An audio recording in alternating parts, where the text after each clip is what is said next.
Hey everybody, welcome back to the Calibrate Tools and DIY channel. It's good to have you here again. Come on in the chat. Seen the channel before, you kind of familiar with what goes on the lives. You know what I'm about. I'm about tools, promoting trade skills, anything related to home improvement, and you know, to be less formal on the lives, we also discuss a lot of social issues, economics, a little mix of politics because it's all related. It all ties in together, right? So this channel, it's not just about, hey, this is how you use the tool. It's about what's the broader impact as well, right? As far as taking care of your family, um, trade skills, learning a new skill. I'm a staunch proponent of making sure that the youth uh, have an idea of what opportunities await them if they pursue the skill trades or anything like that. And on the lives, it's less formal. Like I said, we can touch on all kinds of topics around those areas. I don't stray too far. I try to tie it all in together.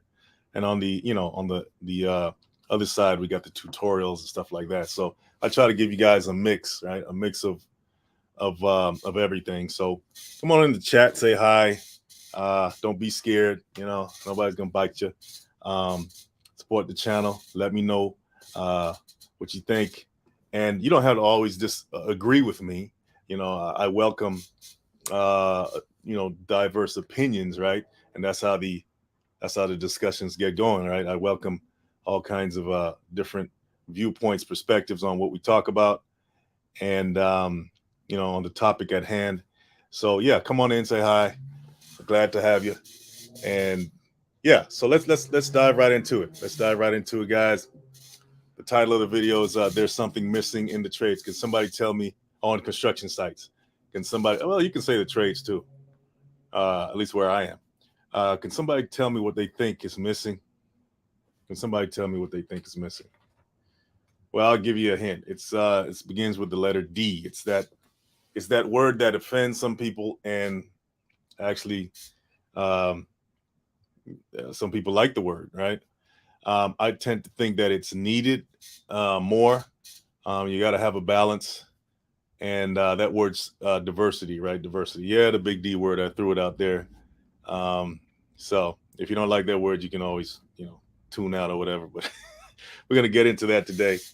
Um, I remember on the live that I had maybe a few weeks ago. One of the guys in the chat. I forget his handle.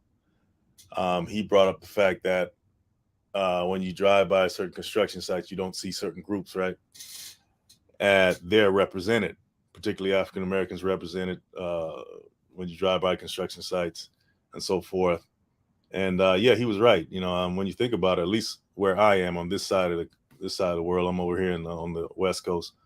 You don't really see too many African Americans represented on construction sites, pretty much in the trades in general. And you know, uh, if you're gonna if you're talking about um, this country being a great country and all that stuff, and you believe in that, then certain things you see out there in the world should not be comfortable, right? It shouldn't be a comfortable thing to observe. I know, not for me it is, and so let's talk about that diversity in the trades, right? Because when you talk about diversity, you're talking about you can talk about women, you can talk about you know what they call minorities and all that stuff.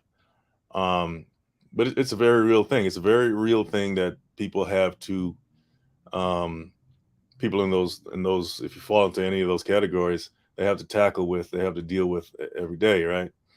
And if you're dealing with that, um, you have to understand that it's not always an easy thing, right? Because being underrepresented in any form, there's always the imbalance there, and there's a power dynamic that that's going on, and it can leave you on the receiving end of some really bad treatment, right? So let's dive into that and let's look at the state of the industry. I did I did some research on that, and I want to just kind of read something to you guys here. Let me see if I can find it. By the way, guys, come on in the chat. Let's talk about it. Diversity, that big D word that some people shy away from. But hey, it is what it is. There we go. Let's see here. It says construction has already been hit by a labor shortage. And we've been talking about that in the lives for the last, I don't know, most of my lives. I kind of bring up that topic because it's a very real situation going on. And they need to fill these. They need to fill these these spots that need, in the construction industry and the trades in general. And it's sad to think that because of the diversity problem that these spots are not being filled, right? And let's look at some of the reasons why that happens. Okay. Here it says nearly 80% of contractor firms claim to have difficulty filling skilled positions. Older workers are beginning to retire or switch professions, while younger workers are increasingly drawn to less labor-intensive industries. One reason why we're experiencing a workforce gap is because of the reputation of the construction industry as a whole. The industry's lack of DEI is driving away vital talent. Okay, what is DEI? I'm assuming that means diversity, equity, and inclusion, right? And it's a shame that word even has to exist, right? But it does. So what you're saying is that because of the construction industry's reputation of not being diverse, we're suffering this labor shortage, right? Not that there aren't people out there looking for work, but apparently there are, I don't know, there are barriers that still haven't been breached when it comes to diversity and inclusion, right? So you have very qualified people out there, looking for work, and they're not getting it because of these barriers, right? A status quo wants to be maintained, and this is a factor that you can't ignore. Okay, so I mean, these construction companies, these builders have a huge opportunity. They have a huge opportunity to fill the gaps, and they got, like I said, they got so much talent out there, diverse talent, and it seems that the efforts of the diversity and inclusion people uh, are falling short in some ways, right? I'm giving them credit, but I see sometimes on the internet someone says, "Oh, I'm a diversity and inclusion person in my company. This is my title," and I'm like, "Oh, yeah, there's an actual title for that. You know, why does that job title even have to exist?" But it does because obviously in the world we live in, you have to have things to counteract the status quo. So those things exist. So yeah, I mean, it's been proven that a diverse workforce is a happier workforce. Um, they did the stats on this. It's more productive workforce. It's a more creative workforce. The decision making is more free, it's better. Um, but in spite of all these facts, it still remains a an industry that's not as diverse. And you can say that about a lot of industries. You can talk about the tech industry as well. All right, look at the tech industry. It's not that diverse either. All right, and we know why. You have these tropes floating around out there about certain groups of people and that they're not qualified. But it's all it's all smoke and mirrors. We know why it exists because people want to maintain the status quo. They're afraid of letting go and embracing a more diverse culture.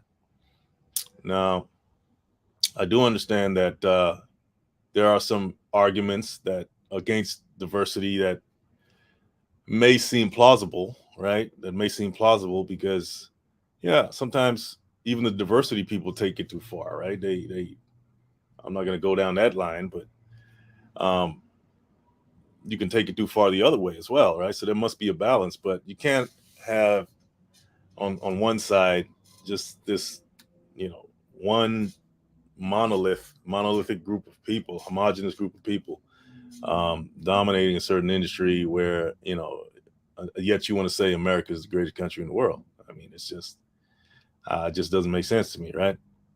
But, you know, like I say, America is a work in progress. And these are some of the things that we have to tackle.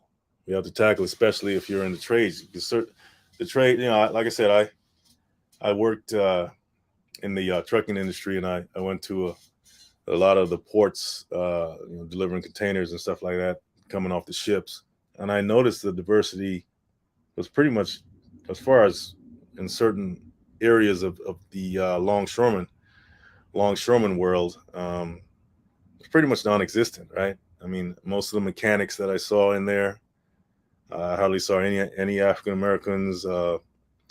Maybe one or two, and they were like few and far between. And I was like, okay, all right, this is interesting. and yeah, guys, I like I said, these lives are about talking about some of the hard issues, and it's not about making us feel uncomfortable or you feel uncomfortable. It's about, if you want growth, if you want a better society, then you have to tackle the uncomfortable topics. Let me go ahead and see what's in the chat. Hey, Perigo Life Notes, how you doing? That's right. Diversity is DEI is diversity, equity, and inclusion. We are addicted to extremes in this country, either not enough or throw out the baby with the bathwater. Right? Yeah, I get it. There, like I said, Perigo Life Notes, there are limits, right? You can go off the deep end with diversity as well. You can go off the deep end with that, and just like you can go off the deep end with you know exclusion, right? of or non-diversity, or whatever you want to call it. So there is a balance there that you have to look at. But like I said, in a couple of lives ago, um, it was stated in the chat that, yeah, you drive by these construction sites and you don't see people that look like you represent it, and it could have to do with demographics as well, where you live and the demographics there.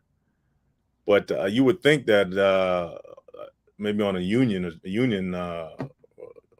jobs, they would really try to have more inclusion, right?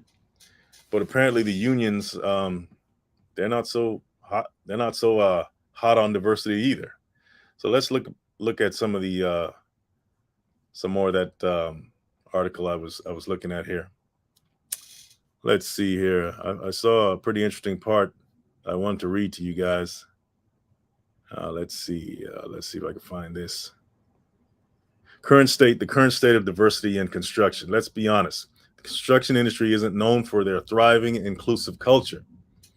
Not yet, at least. 78% of women in construction surveyed say they love their jobs, but that earning respect was their most common challenge by far. Yeah, I know, when it comes to gender, yeah, there's a, I don't know if that's going to go anywhere soon. The challenges women face in the workplace, especially a male-dominated workplace.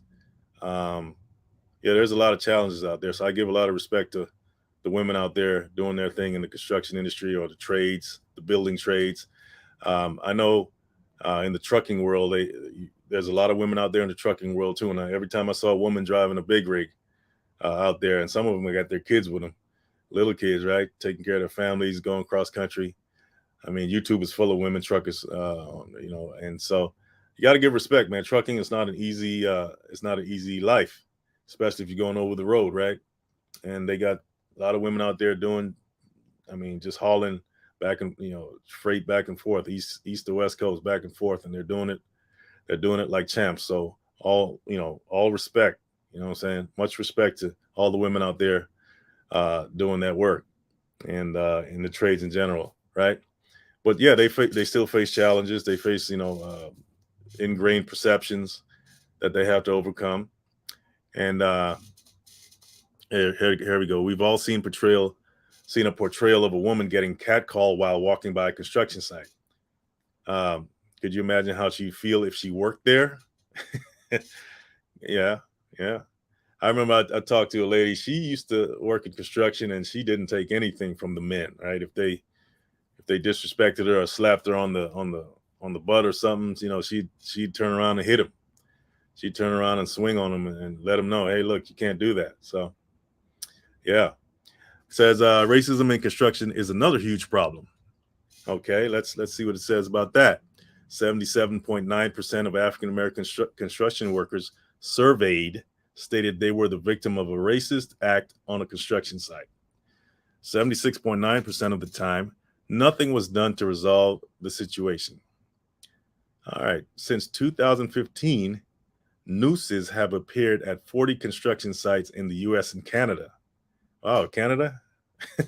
And those are just the ones reported. Women, African Americans, Asian Americans, Native Americans, Hispanics, members of the LGBTQ community, and people with disabilities regularly face discrimination on construction sites. However, it doesn't have to be this way. We can make the construction industry a better place for all of us. All right. You can make it a better place for all of us. How do you do that? I know you can put placards up or up in the break room or all over the construction site and saying, hey, look, you better not do this or there's going to be penalties if you're reported. I get that, but it's not going to stop it completely. And that's just the way the world is. You can't stop something completely. You can try to do your best to mitigate or, punish, or at least have the threat of punishment to these types of behaviors. But at the end of the day, it's not going to go away. You can't legislate away these things in some, if they're in somebody, right? Recently in my city, you guys probably saw on the news, the city council has, hey Alejandro, how you doing?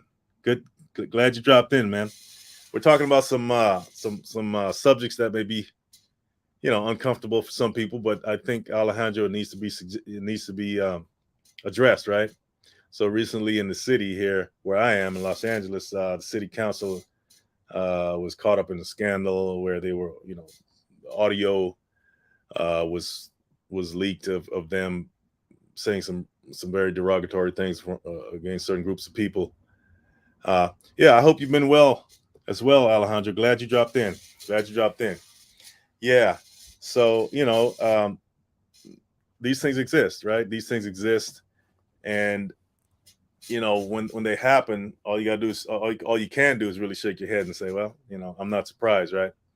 But if you think about it, these are people in positions of power who have the ability to shift opportunities for people, right? I mean, if you're a council person and you're able to hit the checkbox on whether somebody gets funding or not for this and that construction project or funding for whatever, and you have preconceived ideas about who these people are in a negative light, think about how that affects hundreds of thousands of people in your whatever district you control, right? But yet, that's the name of the game. That's politics, and that's how it is. So how do you navigate that? Yeah, Alejandro, we shouldn't be surprised, right? We shouldn't be surprised that these things happen, and all we can do though is prepare ourselves for how they can affect us, because they are affecting us. Like, these people were caught saying things that they shouldn't have said, and but that's just them. Think about how many other people are saying the same things or thinking the same things about certain groups of people who are already dealing with being disenfranchised and marginalized and all that stuff, right? It's when you think about it that way, it's like, okay, so what do you do about that? What do you do about that, guys? All you can do is equip yourself with the skills necessary for you to survive and feed your family, right? Not just your family, but look out for your own community, right? Look out for your own community, because that at the end of the day, that's what you have to do. right? I mean, I can read all day about all the negative things that have happened, that exist in construction industry, in the trades, and this and that. But most of the time, when I bring these things up, it's not for you to get depressed or give up. That's not the reason I'm bringing these things up. I'm not trying to put a damper on people's day, right? Um, but at the same time, I want us to get a holistic view of life, and that includes the good, the bad, and the ugly, right? How do you prepare for that, right? How do you prepare for that? And hopefully, somebody watching may want to, think about how they've been treating people, right? I got to think about how I'm treating people. I'm not perfect either, but at the end of the day, it's all about relationships. Because even if you know how to use all kinds of tools, right, or if you have all these skills, you still have to have uh, the ability to relate to other people, to other human beings in a positive way. So, diversity. When you talk about diversity and what's missing out there in terms of diversity, that's a direct result of people not wanting to relate to the others, right? And then, once again, as a result, those others have to suffer because of that lack of, I don't want to say empathy, but lack of, mm, maybe that is the word, lack of empathy, right? Um, so yeah, uh, let's dive a little bit more into that. Like I said, diversity, it's been, it's a business. I mean, diversity is good for business, guys. I mean, in this world that we live in today, this global economy, you can't just be one sided, right? That's going to be the death of your your business or whatever you do in your company. I mean, lack of diversity is, I mean, it sticks out like a sore thumb, and people say, okay, I know what they're about, right? And sometimes if you have to force yourself to become diverse, which is a lot of companies are, that's why they're hiring all these diversity and inclusion and equity people to come on and slap that title on them to help them uh, perhaps see past the blind spots they've been, having all their lives, right? And they form their businesses and their communities around these blind spots. And it could be, it can really hurt them in the long run. So if you agree with what I'm saying, come on in, make a comment on it. You don't have to agree. All right, Perry Good Life Notes. Realistic view is necessary to be prepared. Absolutely, yeah. You got to be realistic, guys. I remember being in the audience of a speaker. He was from the Iron Workers Union, and one thing I respected about him is he was talking to the students, and he was telling them, "Hey, look, you can become an iron worker. We got these opportunities, right, for you if you just do this." But at the same time, he told them that. Um, he also told them, when you go on these job sites, be prepared. You're going to be confronted with racism. You're going to be confronted with, sexism. You're going to be confronted with all these things, right? Nepotism. You're going to be confronted with all those things, right? And I think it's very important, not just, if you got kids or if you're an instructor of the skilled trades or anything like that, or just in life in general. If you got students, or you have an audience like that, you got to tell them the real deal about life. When you go out there in the world, you can be whatever you want to be, but be prepared. You're going to have to tackle some serious issues here that make a lot of people give up in life. But if you learn to see past these things and really stick it out in spite of all this stuff's going to be thrown at you, then you don't have to give up, right? I mean, that's the whole goal. So if you look at life as a gym, right? When you go to the gym, you work out to get stronger, right? You can't get stronger without resistance. So all those things that you encounter out there in the world that seem like, it just makes you want to, like, I don't know. Uh, I don't want to say give up, but just frustrates you. And just look at it as going to the gym. It's resistance. Can you handle that weight, right? And sometimes it takes time to build up the strength to be able to handle it, right? But sometimes the weight is thrown at you, and it doesn't matter if you're prepared or not.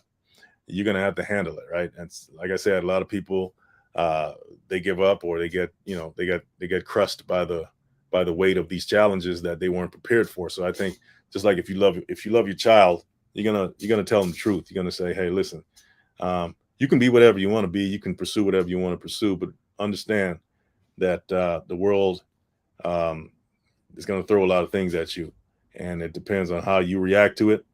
That's how far you're going to go, right? So you got to look at it as, like I said, look at it as a gym that you're going to. Every time you wake up in the morning, you're going to the gym. Whether it's the workplace, you may be going to a workplace where you don't even like going there, right? But there's something there that's benefiting you, in spite of the other intangibles that you don't like. And if you look at it as a gym, hey, I'm going to work out today. I'm going to have to deal with this person I don't necessarily like, or they don't necessarily like me, or blah blah blah. And you learn to have patience. You learn to see it from their perspective, and all these things you learn in an environment that you couldn't learn otherwise. Alejandro Sagara, yeah, Alejandro. Yes, I dealt with it in the past.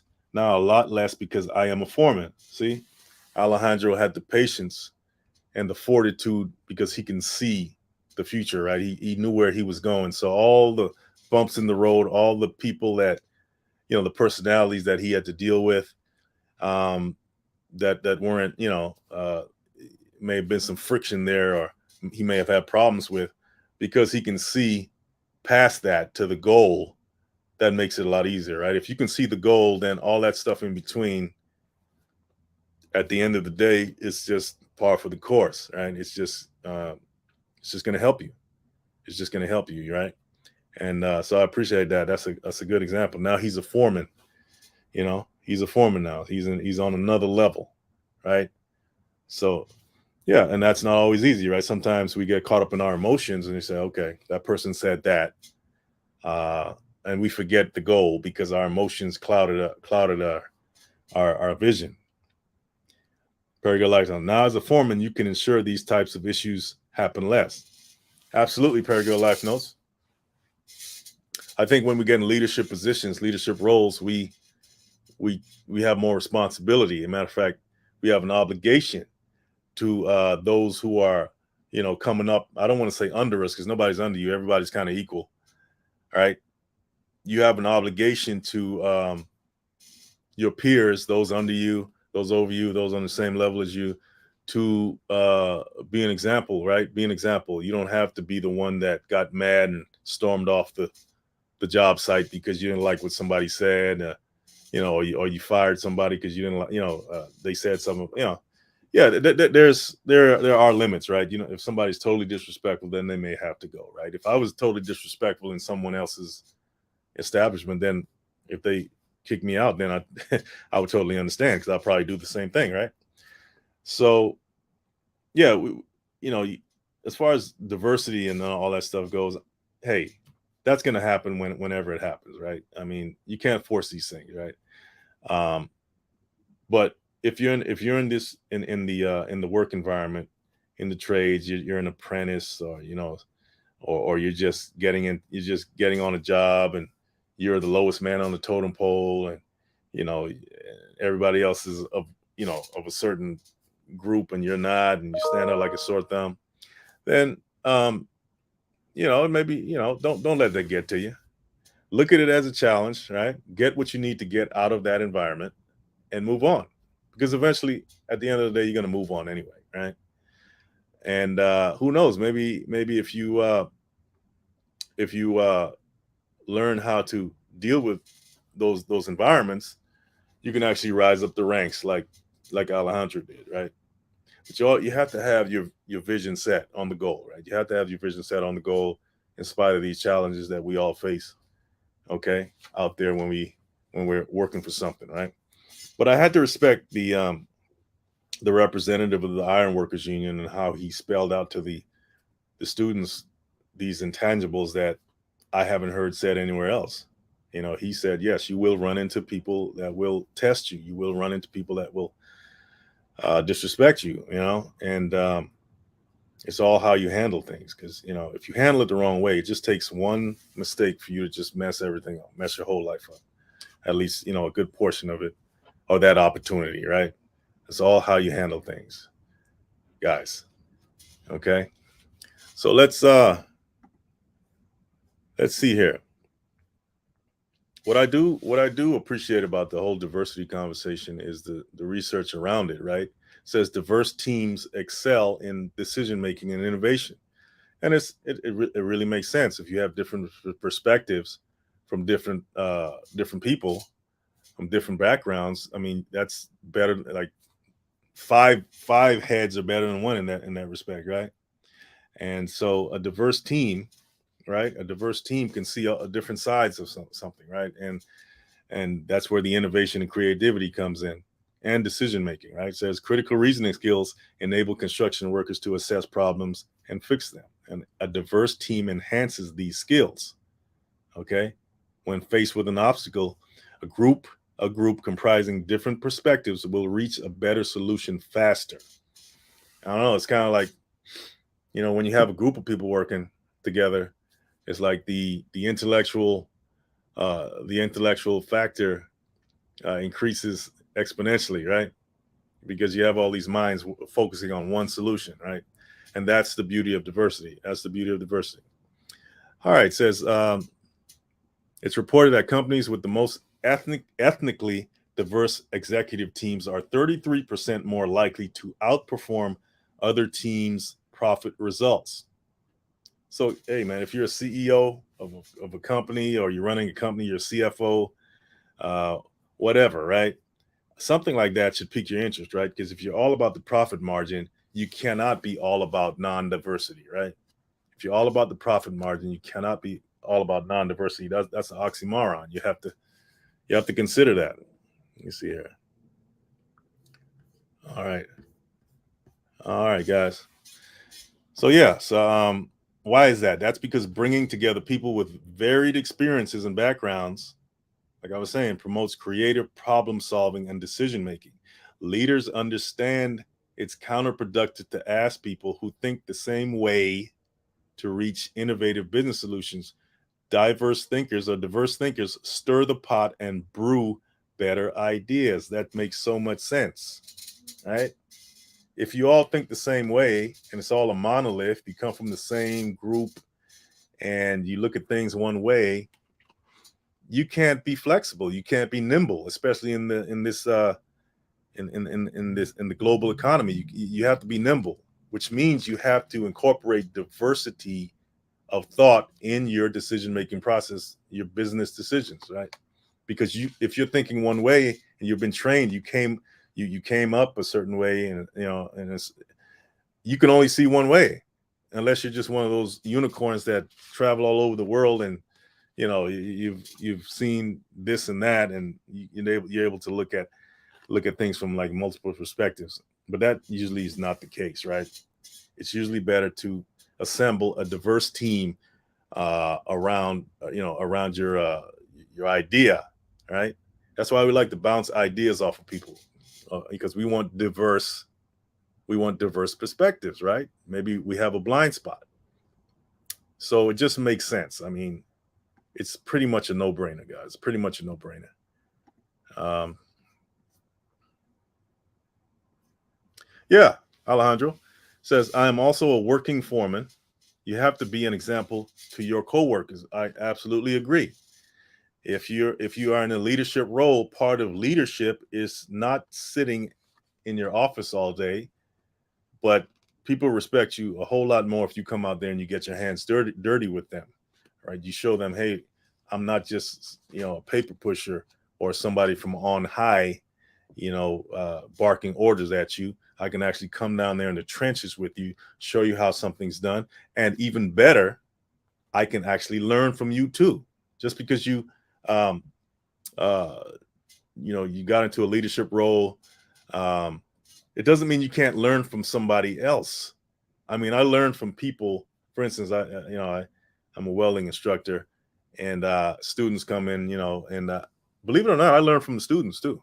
I learn from students as well. I mean, I learn little tricks, little this and that, because some of them uh, they come from working in certain areas, in the trades already, right? They may not know how to weld yet, but they may have very limited experience welding. But believe it or not, I learned tricks too from people who have never welded before. So don't let pride thinking just because you reached a certain position that you can't learn from the apprentice. You may learn something from the apprentice that that just makes your whole the whole system of what you're doing a lot easier, right? Just some little things, right? And it's interesting, right? It's a humbling experience, right? Because you know our ego tends to think that we know everything. No, we don't. Even in your high level position, which you earned over time, but knowledge doesn't. Knowledge exists everywhere, right? It can come from the lowest person on the totem pole to the highest person, right? Knowledge spans the spectrum, so it's not about you knowing everything just because you've attained a certain position. Yes, certain certain you know basic things that you've earned, right? You've earned that title because you've learned, or you went through the system and you've learned certain things that people expect you to know. But remember, knowledge is not confined to one level. It's everywhere, and you can learn from anybody. Okay, anybody. All right, Alejandro. Yes, sir. We can learn every day as long as we are willing. Right. Have that open mind. Have that open mind where the person you're talking to is a wealth of knowledge as well. Right. You can teach them things. They can teach you things. And I've learned that having that attitude instead of the egotistical, oh, they know this. How do they know that they're lower than me? That is the surefire way of of that's the beginning of your downfall. I'll put it like that. Okay, never think you know everything. Never think you know more than someone. Never, in other words, never think you can't learn from somebody else who may be lower than you positionally or title wise. Even experience wise, you can still learn some things, right? Yeah. So yeah, and that's what I consider diversity of thought. Diversity of thought is not being trapped in a certain way of thinking, because that's you stunt your ability to take in new information. You stunt your ability to look at someone with as a knowledge base as well, and you won't last too long. You definitely won't last too long. So once again, there we go. By recruiting women and minorities, construction companies will not only be able to hire more talent, they'll be able to hire smarter, promoting diversity in the industry and thereby opening the doors to greater employee engagement, business innovation, and performance, a strong solution for ensuring future success. Yeah, I mean, that pretty much sums that up, right? I mean, it's just smart. You're talking about being smart, you think you're smart. You can't be in this economy, maybe 50 years ago, but it's not. It's a global economy right now. Okay, everything's interdependent on other things, right? So you can't leave that out of the equation. Um, so yeah, but for anybody, you know, um, getting into the trades, um, don't let these things deter you. Okay, some of these systems are ways, um, ways of thought have been around for a long time. They're not, and they're just there. Okay, you got to get in there and learn how to navigate. And by upping your skill level, they're going to have to take notice, right? And like I always tell people, I mean, even if they don't notice, right, and they take advantage of your skills, right, and just say and still treat you less than. Well, guess what? At least you got that skill now, right? That's why I said there's a difference between a job and a skill. A job, you go home feeling miserable every day if you had to deal with that on a job. But if you look at it as, hey, this is a skill, all right, this where I am is temporary, but this skill is going to be permanent. I can go anywhere, right? I can go anywhere and build on this skill. Then, if you look at it that way, then you don't have to stress out as much, right? Because there's enough stress out there, guys. It's enough stress you got to deal with, right? So if we look at it from both sides, from the apprentice point of view, from the beginner coming up, you know,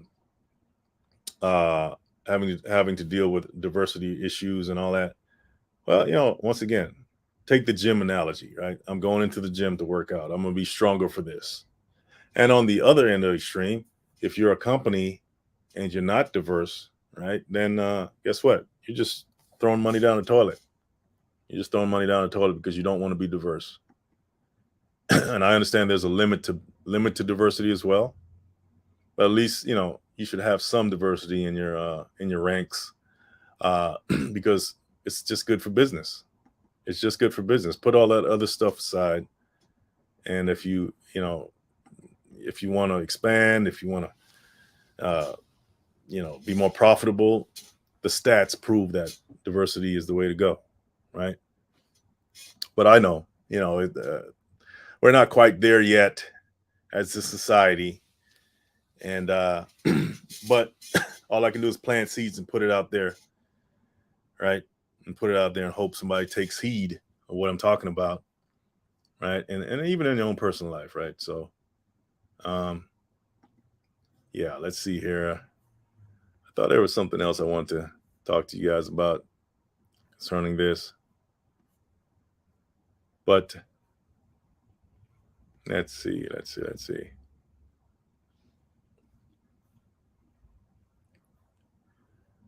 Yeah, guys. So it's a real issue. It's a real issue out there. But once again, you don't have to give up, and all you can do is make it better. The fact that you're in a non-diverse environment, and you may be the only one or two or three, that's the beginning, because it's forcing that environment. It's forcing them to notice you. I mean, whether they want to or not. And whether it's certain laws they passed to say they have to have a certain quota and all that. It wasn't a genuine thing. They're just, following the quota, or just face value. Maybe they're doing it for that. The fact that you're there are going to be times where you're going to get challenged, right? You cannot be in that type of environment and not get challenged in some form or fashion, because the environment has been, is so homogenized that something different coming in there is going to force them to have to deal with you on some level, right? So even if they were forced by having to have a quota there of certain people who are different, or minorities, whatever, the fact that you're there, that you're in the door, is going to have to force them to deal with you. And you can make that a good thing, or it can be a good thing for both parties, right? Sometimes it doesn't turn out to be a good thing, but it can be. It can be, is all I'm saying, right? And it may force you it's going to force you as well to learn how to deal with that situation as well. So it can work out for both parties. I think in the long run, collectively, as a society, it's good. It's good. We can talk about where it's not so good, but that's a whole nother video. But anyway, guys, I hope you got something from this video about diversity. And, hope you got some food for thought. Okay, guys. So if you like the video, please subscribe, and tune in next time. Hope I have something else interesting to talk about. And please like and share. And I appreciate you guys coming on. Alejandro Perigro Life Notes. Thanks for stopping by, and everybody else watching now and on the replay. So you guys have a good day. See you next time.